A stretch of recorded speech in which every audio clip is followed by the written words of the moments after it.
Well, it's a couple months ago now, when we had our staff conference. I went to the James workshop because I like James, even though I don't always like what it tells me, but because I wasn't interested in the other two, so that was my really big reason for choosing that one. But I went to the only one with homework, of course, and so my assignment was I'm in the chapter 1 group, and I have the first 8 verses, and I've worked on 4 of them. So Linda, if you're here, I've got 4 verses done. We're supposed to hand our stuff in by April 1st. Reminder, folks. And so the first verse is something that most people skip over. When I was in college, I started memorizing James. I got up to the 2nd chapter, but I couldn't really do it anymore. I couldn't go that far anymore. I can't even get through the whole chapter. But as I was looking in my Bible, and the Bible that I normally bring up to chapel is my Bible that I got when I was in high school. And somehow it seems appropriate to have here at Teen Missions. It was a long time ago that I was in high school. But there's some memories here. Some of the pages are starting to come out. I remember one time when Bob had chapel and he didn't realize, and so he grabbed my Bible and he opened it and he got to the page, and James is the one that falls out. So he started carrying on with this, consider it all joy, my brethren, when you encounter various trials, and went through that, and it was good. It was funny. We all laughed a lot, but because he was in a trial right then, knowing that you have chapel, or finding out that you have chapel like 2 seconds before you have to do it. But most of us, when we think of James, we start with that verse 2, but there is a first verse. And it's James, a bondservant of God and of the Lord Jesus Christ, to the 12 tribes who are dispersed abroad. Greetings. And so I never thought about that a whole lot until I went into, this is the way they start letters then. And I got to thinking about how when you're in Africa, I know Malawi, because I've been there a couple times, but you greet people. You don't just kind of lower your eyes and walk by, or you don't just, look at them and, smile, but you stop and you greet them. And there's an art to doing that. And when I was there, I could do it. I don't think I could come up with the words and the style of the words right now. But it's very important. And if you don't greet someone, that's a big no-no, is my understanding. So I think it's a lost art for us here in the U.S. because we don't greet people. Even when I send out emails, sometimes I have a church group that I send an email to, and I don't know how to address it because it goes to everybody all at once. And so I don't put a greeting in the front, and I'm thinking, that's just wrong. I've got to come up with some way of, addressing them, greeting them. Haven't figured out what to do yet on that one, but it's just something that I think it's a lost art. It's something we've been talking about at church. I'm a deacon, and we've been talking about how we need to spread ourselves out amongst the congregation and make sure how we greet everybody, and make sure that we greet visitors. And sometimes we don't even know, because we have 2 services. You don't always know who goes to the service that you don't go to. And so it's kind of embarrassing to greet someone who's been going there for 20 years, but you just happen to go to a different service. But hey, at least you greeted them.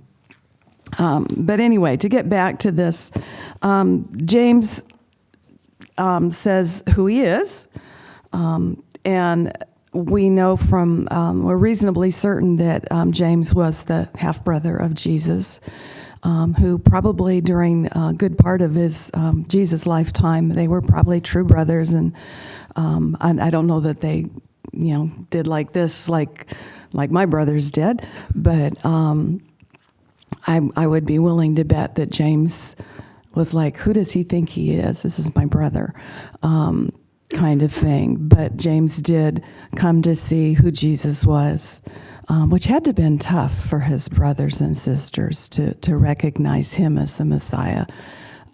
Because when you live that closely with somebody, you see things that other people don't. But anyway, and he was the leader of the church in Jerusalem. So that was a big step for him, I'm sure. Excuse me. He describes himself as a bondservant of God and of the Lord Jesus Christ. And so I look stuff up. I like to look up words and find out what they mean, especially if I can go back and learn a little bit more about what the original Greek or Hebrew was. And the word that they use there is doulos, which is means a servant or a slave. And in the first century, one of my sources said it really wasn't necessarily considered a degrading position. In the first century, we look at it and going, a slave? No, that has a very negative connotation here in the U.S. I mean, it's not a good position for people to be under the control of someone else. But in that particular way of saying it, what he was saying was that he belonged to God and he belonged to Jesus. Body and soul, all of him belonged to them. And I don't know that I can actually say that I belong to God, body and soul, because I always try to keep little parts of myself back. And so I got to thinking about how do I introduce myself? I remember years ago when I used to be very shy and afraid of people. And definitely not outgoing. And so instead of saying who I was, even just my name, I'd say, oh, I'm the dietitian at the hospital. Well, yeah, but who are you? And so it's challenging to think about how do you identify yourself? Who do you think you are? And how do you introduce yourself to people? And tell them, what's the first words out of your mouth when you try to tell them a little bit about who you are. I know I'm better than I was years ago. My first word out of my mouth would not be, I'm not a dietitian anymore, but it wouldn't be that kind of a thing. But it's a little challenging to think about how you would introduce yourself and describe yourself. So think about that. What is the most important thing to you? Let's see. And that lets me think about who do I serve? Who or what occupies my time? Right now we're remodeling our kitchen, so that kind of takes a lot of my time. But you have a lot of time to think when you're trying to scrape wallpaper off or trying to chip plaster off the wall. And so there's a lot of time to think about things. And so I did last night, think about things. Had songs going through my mind. I'm not the singer like Bob is, but I do tend to have a song going through my head a lot of times that keep me focused on God. Okay, and then he's addressing this to the 12 tribes who are dispersed abroad. I looked at a couple of different things, and one of them said, like there's the 10 tribes, the lost tribes kind of thing, and it was that. But I like this one guy's idea better. It was probably that the Jerusalem church, a lot of them were probably left Jerusalem after the stoning of Stephen when the persecution got really tough on them. So many of them probably did leave. And I'm not sure how long that was after Pentecost, actually. I just thought of that.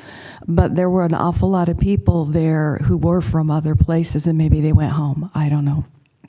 I have lots of questions when I get to heaven. I'm hoping I get to learn some of those things. I'm thinking that James is writing to these people and how they got the letter around to people when they were everywhere. I don't know, but they did pass letters around a lot. They didn't just go to one place and stay there. But I'm thinking that James was really wanting to encourage the people that were his church, his fellow Christians in Jerusalem, and to give them some things to think about, how they should deal with things that they're facing, because there was a lot of persecution of the church in the early years, especially, and at other points in history too. So they were going to encounter trials.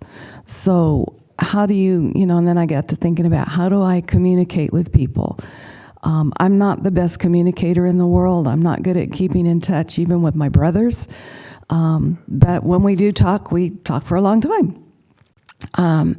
And even texting is kind of nice, because it's a short little text. You do it, you go back and forth, and you've communicated. I don't do Facebook, and I don't do any of those other things, so I'm a little bit out of the mainstream there as far as that goes. But I have to remind myself that I need to communicate with people, because it bothers me that I lose track of people, but I'm the one who doesn't keep it going. So, of course, I think the other people can too. So, whatever. It's one of those. So anyway, I'm thinking that it was important to James to keep in touch with his church members, and then also I think about how I don't keep in touch with my friends and my family as much as I ought to, and I'm trying to do better, but that's important. And then the last word in this verse is greetings. One source that I looked at the other night didn't just say greetings, it said it was rejoice.